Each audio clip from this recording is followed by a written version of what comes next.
Hello students. तो उम्मीद है कि आप सभी लोग ठीक होंगे।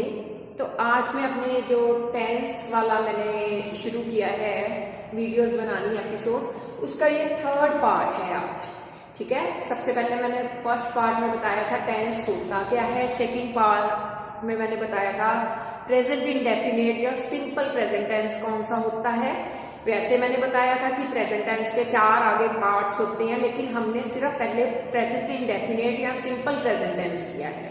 इसी तरह से आज हम पहले सिंपल पास्ट टेंस करेंगे, ठीक है, ताकि जो छोटे बच्चों की है जो पहले वो क्लैरिटी हो जाए कि सिंपल प्रेजेंट को जो सिंपल पास्ट में कैसे कन्वर्ट करते हैं।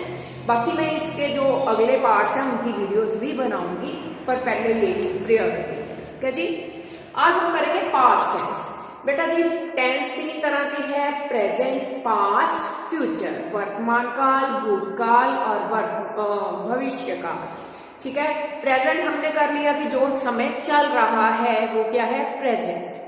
पास्ट मतलब निकल गया, जो चीज बीत चुकी है। मैंने बताया था 2023 बीत गया है, वो निकल गया है। जो खत्म हो गया है वो भूतकाल है, वो भूत बन गया जो खत्म हो गया।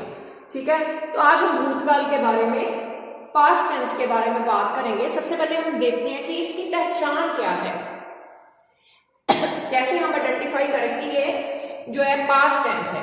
इसमें क्या होता है, वाक्य के अंत में था, थी, थे, या, ये आदि आता है। या को हम ऐसे भी कह सकते हैं कि आ की आवाज आए, ई की आवाज आए और ए की आवाज आए, गया, गई, गए, या, ये, या, था, थी, थे आए, क्योंकि ये टाइम जो है वो बीत चुका है, इसलिए आएगा वह फिल्म देखने गया था। ठीक है, उसने खाना खाया, मतलब वो काम खत्म हो चुका है, अभी कुछ नहीं चल रहा उसमें, वो फिनिश हो गया है। ठीक है, मैं कल बाजार गया था, मैं कल बाजार गया, वो भी एक ही बात है, गया था वो भी एक ही बात है। ठीक है जी, अब इसमें क्या है, जैसे मैंने आपको बताया था टेंस हमेशा जो है वो वर्ब की फॉर्म से पहचान होती है उनकी। बहुत ही सिंपल है, इसमें वर्ब की जो है सेकंड फॉर्म लगेगी। कल हमने की थी वर्ब की फर्स्ट फॉर्म। ठीक है, इसमें कल हमने किया था सिंगुलर के साथ, वर्ब की फर्स्ट फॉर्म के साथ SAIS लगता है, प्लूरल के साथ नहीं लगता। लेकिन इसमें ऐसा कोई रूल नहीं है, चाहे सिंगुलर हो, ही, शी, इट हो, प्लूरल आई, हुई, यू, दे हो, किसी के साथ SCS कुछ नहीं लगना, नथिंग, वेरी सिंपल। सिर्फ हमने क्या करना है, सब्जेक्ट लेना है, चाहे वो सिंगुलर हो चाहे वो प्लूरल हो, जो वो उसने जो काम किया है उसकी सेकंड फॉर्म लेनी है, बस सिंपल। फॉर एग्जाम्पल हम आपको बता देते हैं कि कैसे करना है। मान लो मैं कहती हूं मैंने गाना गाया, ठीक है, तो क्या होगा, गाया मतलब गा चुकी हूं, ठीक है ना, काम फिनिश हो गया है, इसका मतलब है कि ये काम खत्म हो गया है, तो ये क्या हो गया, पास्ट टेंस। जो काम खत्म हो चुका है वो पास्ट टेंस में आएगा। इसके लिए ये देखिए, मैं आप यहां पे लिखती हूं, मैंने गाना गाया, मतलब ये काम फिनिश हो चुका है। गाया ये क्रिया हो गई, इसमें वर्ब क्या है, गाना गाने का काम किया गया है। ठीक है, ये क्रिया हो गई। मैंने की इंग्लिश हो गई आई, सिंग, सॉन्ग, सिंग, सैंग, संग, ये होती वर्ब की फॉर्म्स। आई सैंग अ सॉन्ग, यहां पे सिंग नहीं लगेगा, क्योंकि सिंग होता तो वो क्या हो जाना था, प्रेजेंट टेंस, कि मैं गाना गाती हूं मतलब कि अभी काम चल रहा है, मैंने गाना गाया। तो दिस इज द डिफरेंस। ये क्या है, फर्स्ट फॉर्म है, ये क्या है, सेकंड फॉर्म है। पास्ट में हमेशा क्या है, सेकंड फॉर्म लगनी है। आई सैंग ए सॉन्ग, ठीक है, वह फिल्म देखने गया, ठीक है, वह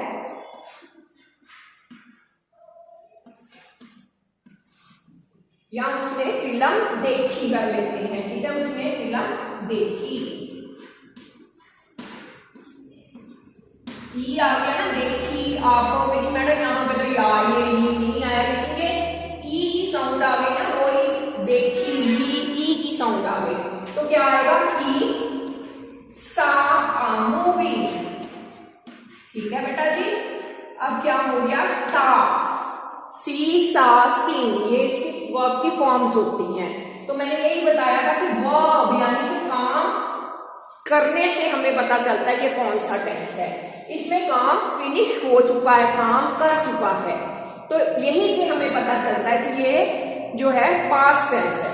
अब मान लो आपको ये तो हिंदी में दिए हुए हैं, तो आपने बता दिया। अब आपको दिया हो I watched a movie कर लेते हैं, चलो। अब आपको कैसे पता चलेगा कि ये कौन से टेंस का एग्जाम्पल है? आप क्या देखोगे, सब्जेक्ट हर एक में होएगा, सब्जेक्ट के बाद क्या होती, वर्ब की फॉर्म, ये आपको पता होना चाहिए, ये आपकी सेकंड फॉर्म है, वॉच, वॉच्ड, वॉच्ड, ठीक है जी। तो सेकंड फॉर्म आ गई, कोई एस कुछ नहीं लगा हुआ कहीं भी, तो इट मींस ये क्या है, सिंपल पास्ट टेंस है, या पास्ट इंडेफिनिट भी कह सकते हैं, ठीक है। और देख लेते हैं कोई example. He saw a bird, उसने एक पक्षी देखा। अब यहां पे सा आ गई, ही जंप्ड फ्रॉम विंडो, मान लो ये आ गया, ही जंप्ड फ्रॉम विंडो, ठीक है। जंप्ड आ गया, ये सब्जेक्ट के बाद आपको पता है कि वर्ब आता है, क्रिया आती है। क्या काम किया उसने, जंप करने का काम किया। अब नहीं तो जंप होना चाहिए, अगर प्रेजेंट में होती, क्रिया हो रही होती, लेकिन ये काम खत्म हो चुका है, इसलिए जंप्ड, जहां पे आपने जंप देखा, सेकंड फॉर्म देखी, it means the sentence is in the past tense. Hindi में आपको बता दिया, यहाँ पे पीछे था, थे, थी, हो, तो पास्ट टेंस है, ठीक है। या आ, ई, गया, या भी हो सकता है, ई ऐसे भी हो सकता है, ऐसे भी हो सकता है, ए जो है वो ऐसे भी हो सकता है, और ऐसे भी हो सकता है। हिंदी में ये पहचान है इनकी, इंग्लिश में सेकंड फॉर्म की पहचान है। कोई रूल नहीं है, कोई इतना नहीं है, सिर्फ ये है, चाहे वो सिंगुलर सब्जेक्ट हो चाहे प्लूरल हो, आपने क्या करना है, वर्ब की सेकंड फॉर्म लगनी है। वर्ब की सेकंड फॉर्म जो होती है वो, या कोई भी वर्ब होता है वो प्रोनाउंस या सब्जेक्ट के बाद ही या नाउन के बाद ही लगता है, ठीक है। तो ये तो बहुत ही सिंपल था, मेरे को लगता है ये आपको समझ आ गया होगा। तो बाकी जो है इसके लिए पहले फर्स्ट और सेकंड वीडियो देखना, ये थर्ड पार्ट देखना। नेक्स्ट वीडियो में लेके आऊंगी कि आपने प्रेजेंट को पास्ट टेंस में कैसे चेंज करना है, ठीक है। तो फिर कल मिलते हैं, तो इसी उम्मीद में कि आप अच्छी तरह से इसको रिवाइज कर लेना, ताकि अगली वीडियो जो है इन्हीं 2 वीडियोस के बेस पे निर्भर है, ये उनका बेसिक्स है। अगर ये क्लियर होएगा तभी आपको वो कल वाली वीडियो समझ आएगी। तो कल तक के लिए इजाजत दीजिए, धन्यवाद।